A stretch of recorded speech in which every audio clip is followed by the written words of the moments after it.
महिला आरक्षण पर बहुत चर्चा हो रही है और जैसा कि हमारा हमेशा से मानना रहा है, क्योंकि हमने ये लड़ाई बड़े तौर पर लड़ी है, महिला आरक्षण इस देश की आधी आबादी की राजनीतिक भागीदारी और उनके सशक्तिकरण का सबसे जरूरी, सबसे पुरजोर, सबसे सॉलिड माध्यम है।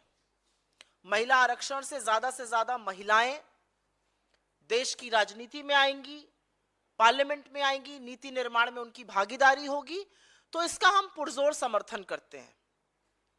क्योंकि महिलाओं की जो लड़ाई है वो लंबी चली, लंबी लड़ी गई और उनको लगातार मायूसी का सामना करना पड़ा। महिला आरक्षण कानून पास हो गया, लेकिन ऐसा लगता है और मुझे लगता है कि यहां बैठी महिलाएं ये बात जरूर समझेंगी कि किसी ने हाथ में बड़े स्वादिष्ट व्यंजन का एक कौर, एक निवाला दिया, लेकिन मुंह तक लाते लाते उसको छीन लिया गया। क्योंकि आनन फानन में लाए हुए इस बिल का क्रियान्वयन, आनन फानन में लाए हुआ ये कानून असलियत कब बनेगा ये किसी को नहीं पता है। अगर सरकार की ही मानिए तो 2029 से पहले संभव नहीं है। अगर सरकार के कुछ मंत्रियों और सांसदों की बात जो उन्होंने सदन के पटल से कही उनकी मानिए तो 2039 तक, अनदर 16 साल का एक लंबा इंतजार है। और इसलिए है क्योंकि उन्होंने इसको आर्टिकल 82 और आर्टिकल 81(3) से लिंक किया है, जिसका कहना है कि 2026 का परिसीमन उसके बाद वाली जनगणना पे होगा। उसके बाद वाली जनगणना 2031 की है और वो जनगणना होते होते, परिसीमन कमीशन बनते बनते, डिलिमिटेशन होते होते 34 आ जाएगा। 39 तक ही क्रियान्वयन होगा। सरकार खुद स्वीकार कर रही कि 29 से पहले नहीं होगा। तो स्पेशल सेशन बुलाया गया, तामझाम किया गया, साजोसाज की गई, बड़े लोगों ने वाहवाही की, लेकिन असलियत यह है कि अभी इसमें लंबा इंतजार है।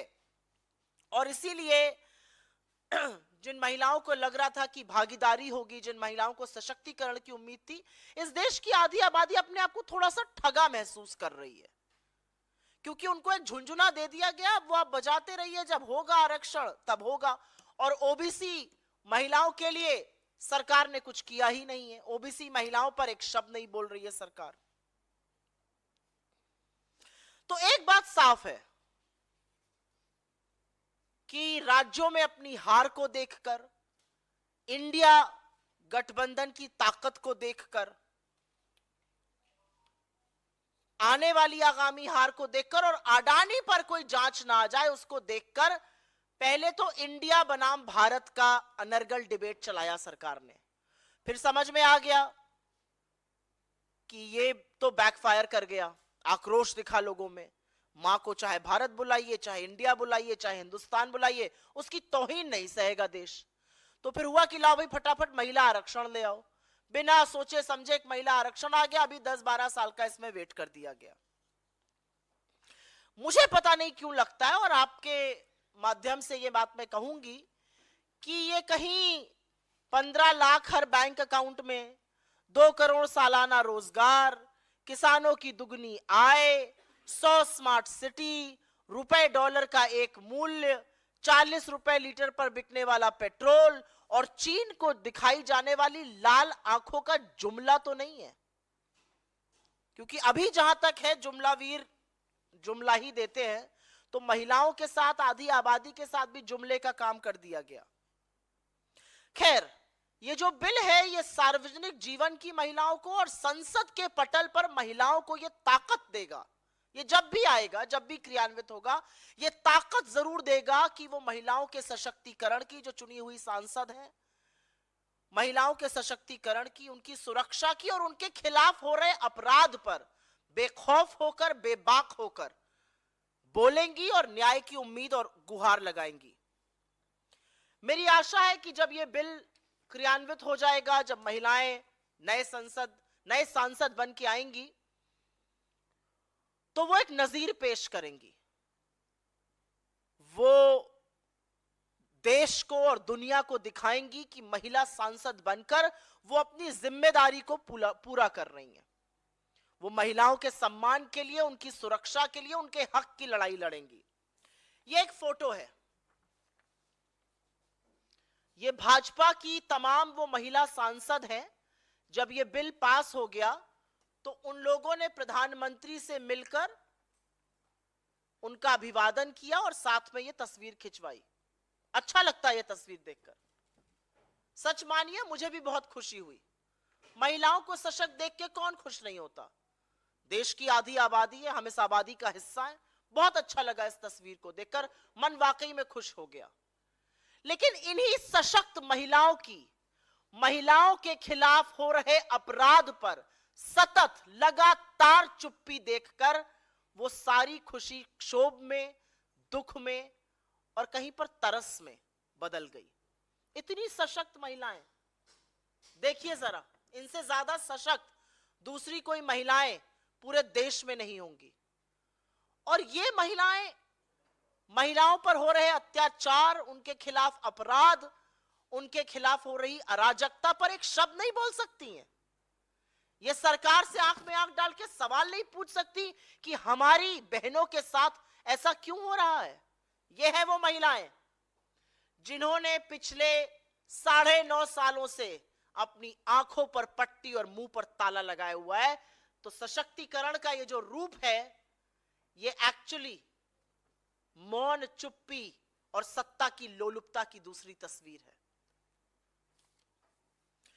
मैं आशा करती हूं कि इस कानून के बनने के बाद जो महिला सांसद, जो महिला नेत्रियां सदन में आएंगी, वो 2018 में जब कठुआ में एक 8 साल की बच्ची को नशे की दवाई देकर 1 हफ्ते तक उसका सामूहिक बलात्कार करके उसकी हत्या हो जाती है,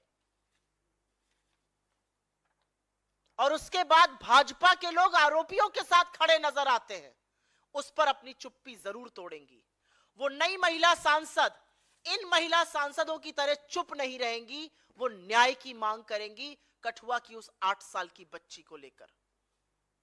मैं आशा करती हूं कि जो नई महिला सांसद सदन में आएंगी, वो इन महिला सांसदों की तरह कुलदीप सिंह सेंगर, जो हत्या और रेप के आरोपी नहीं दोषी पाए गए, उनको हटाने की तुरंत गुहार लगाएंगी, कोर्ट की टिप्पणी का इंतजार नहीं करेंगी। वो अपने साथी सहकर्मियों से कहेंगी कि कुलदीप सिंह सेंगर दोषी पाए गए, उनके घर का चक्कर लगाना, उनका चरण वंदन करना, उनका महिमा मंडन करना बंद कर दो। वो आशा करेंगी कि जिस बच्ची के पिता, उनके चाचा, उनकी मौसियों की ट्रक दुर्घटना में हत्या हो जाती है, वो कैसे हो जाती है। वो नई महिला सांसद इन महिला सांसदों की तरह चुप नहीं बैठेंगी। मैं आशा करती हूं कि जो आने वाली भविष्य की महिला सांसद हैं, वो 2020 में जब शाहजहांपुर में भाजपा के नेता चिन्मय आनंद के खिलाफ एक लड़की यौन शोषण का आरोप लगाएगी, तो वो चुप नहीं बैठेंगी, वो अपनी आवाज और अपना स्वर उस पीड़िता के स्वर में मिलाएंगी। मैं आशा करती हूं, और ये भयावह था, लेकिन मैं आशा करती हूं कि जो नई महिला सांसद आएंगी, वो इन महिला सांसदों की तरह भाजपा की हाथरस में जब एक 19 साल की बेटी का बलात्कार हो जाता है, बर्बरता होती है, उसकी मृत्यु के बाद 2:30 बजे रात को बिना उसके परिवार के जब उसको पुलिस और प्रशासन फूंक देते हैं, तो वो अपनी आवाज उठाएंगी। वो कहेंगी अपनी सरकार से कि आप पीड़िता का चरित्र हनन मत कीजिए। वो कहेंगी अपनी सरकार से कि प्रशासन के माध्यम से उनके परिवारों को डराइए मत, धमकाइए। वो ये कहेंगी, वो चुप नहीं रहेंगी इन महिला सांसदों की तरह। मैं आशा करती हूं कि जब नई भविष्य की महिला सांसद आएंगी, तो वो लखीमपुर में पंचायत चुनाव में एक जनप्रतिनिधि के चीरहरण पे अपनी आवाज बुलंद करेंगी, वो चुप नहीं बैठेंगी। मैं आशा करती हूं कि जब अंकिता भंडारी की उत्तराखंड में हत्या की जाएगी, जब उसको जिस्म फरोशी के लिए मजबूर किया जाएगा और जब वो मना करेगी और जब भाजपा के नेता का बेटा उसकी हत्या करेगा और प्रशासन सारे सबूत मिटाने के लिए होटल पे बुलडोजर चला देगा, तो ये महिला सांसद कुछ बोलेंगी, इन महिला सांसदों की तरह चुप नहीं रहेंगी। यह आशा है मेरी इस देश की आधी आबादी, इस देश में आने वाली नई महिला नेत्रियों से। मैं आशा करती हूं कि जो नई महिला सांसद इस सदन में चुनकर आएंगी, वो देश की सबसे होनहार बेटियों को रोते हुए बिलखते हुए जब देखेंगी, जब वो देखेंगी कि उनको सड़कों पर पीटा जा रहा है, घसीटा जा रहा है, जब वो देखेंगी कि महीने भर से ऊपर ये बेटियां जिन्होंने देश का मान बढ़ाया है, गर्मी और धूप में बैठकर, बारिश के बीच में बैठकर आंदोलन कर रही हैं, वो जब सुनेंगी उनके यौन शोषण के आरोप, तो वो अपनी पार्टी और अपने नेतृत्व से कहेंगी कि ब्रजभूषण शरण सिंह को तुरंत पार्टी से निकाल फेंकिए। वो आंख पर पट्टी बांधने का इन महिला सांसदों की तरह काम नहीं करेंगी। मैं आशा करती हूं कि ये जो नई महिला सांसद आएंगी सदन में, वो इन महिला सांसदों की तरह मणिपुर पर मौन नहीं रहेंगी। मणिपुर पर जब नग्न औरतों को घुमाया जाएगा, जब आदमखोरों की भीड़ उनके शरीर को छलनी छलनी करेगी, उनके शरीर को छुएगी, तो ये नई महिला सांसद अपनी आवाज उठाएंगी। 78 दिन तक एक भयावह वीडियो का इंतजार नहीं करेंगी। वो पूछेंगी प्रधानमंत्री से, वो पूछेंगी गृह मंत्री से, वो पूछेंगी मुख्यमंत्री से कि आपकी नाक के नीचे इस देश की बेटियों के साथ ये हुआ और 78 दिन तक आप मौन और शांत क्यों रहे? क्योंकि अगर कोई महिला इन सब बातों पर अपनी चुप्पी नहीं तोड़ती है, अगर कोई महिला इन सब बातों पर मौन नहीं तोड़ती है, तो उसको सदन में रहने का कोई हक नहीं है। अगर आप आधी आबादी का प्रतिनिधित्व कर रहे हैं, अगर आप आधी आबादी के नुमाइंदे हैं, तो सबसे पहले आपको आधी आबादी की सुरक्षा, उनके खिलाफ अपराध, उनके खिलाफ हो रहे अत्याचार, उनके खिलाफ हो रही बर्बरता और उनके खिलाफ जिन लोगों ने किया है उनको मिल रहे राजनीतिक संरक्षण के खिलाफ बोलिएगा, जो इन महिला नेत्रियों ने दुर्भाग्यवश नहीं किया।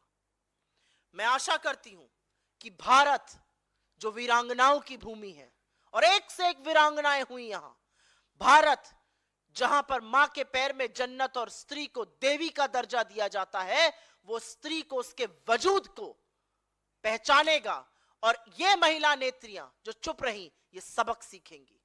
आने वाली महिला नेत्रियां, आने वाली महिला सांसद, मैं आशा करती हूं कि अत्याचार को देखकर चुप नहीं रहेंगी, वो बर्बरता को देखकर मौन नहीं रहेंगी, वो बोलेंगी, वो बेखौफ होंगी, वो निडर होंगी, वो अपनी सत्ता की लोलुपता के पीछे नहीं छुपेंगी। उनको कोई फर्क नहीं पड़ेगा कि अत्याचारी कौन है, उनको यह फर्क पड़ेगा कि अत्याचार एक महिला पर हुआ है जो दुर्भाग्यवश इन हंसते हुए चेहरों ने कभी नहीं किया।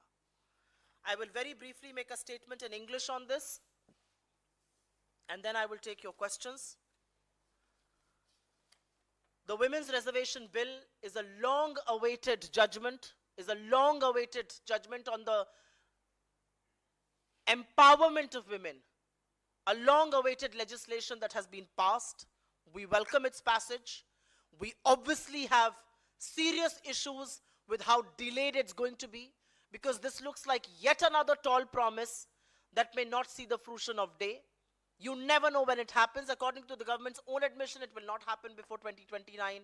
According to what some MPs and ministers of the government have said in the House, it's linked to delimitation and census, and delimitation of 2026, according to Article 82 and 81(3) of the Constitution, cannot happen before the census of 2031. So realistically speaking, are we going to wait up until 2039? Because it looks like there was a carrot that was dangled for the women of this country, and then they were told, wait and wait for much longer. And of course, not a word on women coming in from the backward classes, something that we have been completely talking about, the backward castes completely missing. But what is missing most, and I want to say here, when a woman gets elected to parliament, and parliament is our highest decision-making body, when a woman gets elected to parliament, each one of us expects her to speak against injustice meted out to other women, to speak against gruesome crime that happens to other women, to speak for fairness for other women, to speak for equality, to speak for justice, and most of all, to speak for women to be empowered. I saw a picture. It's a beautiful picture, actually. It's a picture of BJP's women MPs. They all thronged around Mr. Modi, congratulating him after the women's reservation bill was passed. It's a picture that makes all of us happy. I was very happy to see this picture. But the moment I thought about how each one of these women, not one, not two, but each one of these smiling faces have kept conspicuously quiet each time a gruesome crime has happened against some woman or the other across the country, it hangs my head in shame. Because I was expecting that women like them, and they are the most empowered, the most powerful women of this country, elected to the highest decision-making body, that is India's parliament. They kept quiet each time incidents of crime happened to women across the country. And so I expect that new members of parliament, new women who will be elected to our legislatures, are not going to keep quiet when an 8-year-old is going to be drugged, brutally raped and murdered in Kathua. She is not going to stand up for those who are perpetrators of this crime.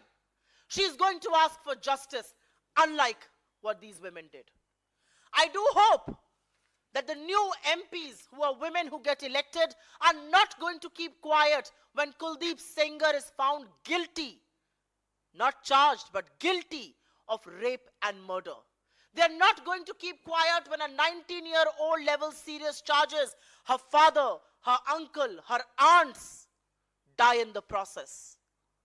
They are not going to wait for the High Court to give its observations, and only then will law enforcement move against Kuldeep Singh Sengar. I do hope they will not keep quiet, unlike these women, when sexual exploitation charges are leveled against Chinmay Anand in Shahjahanpur. I hope they will not keep quiet when elected representatives are disrobed and their clothes are torn in Lakhimpur, unlike these women who did not say a word. I do hope they will not keep quiet when Ankita Bhandari is forced for sexual exploitation, and when she refuses, she's murdered brutally. And to ensure there is no proof that will trace it back to the BJP leader, the entire hotel is bulldozed. I hope they will ask for justice, because these women in our legislatures have not done that. I do hope that the new women MPs are not going to keep quiet when they see India's most decorated athletes being dragged on roads. They have brought us maximum glory.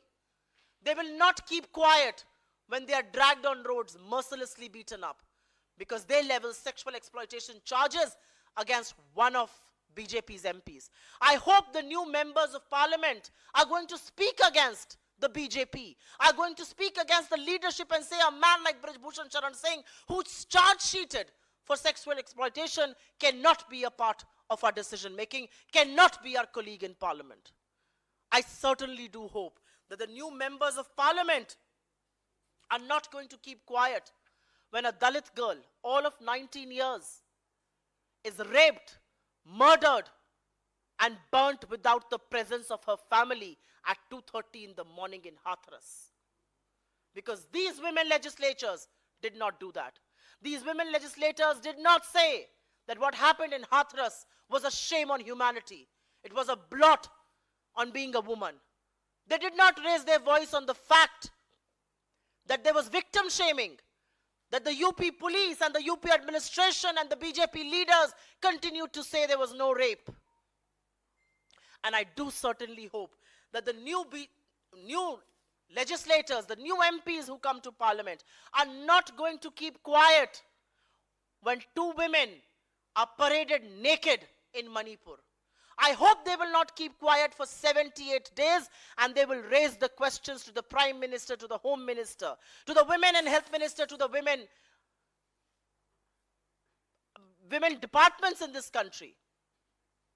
I do hope they will ask, what is our double-engine government doing in Manipur? I do hope they will ask the Women Commission, why did they not lodge a complaint?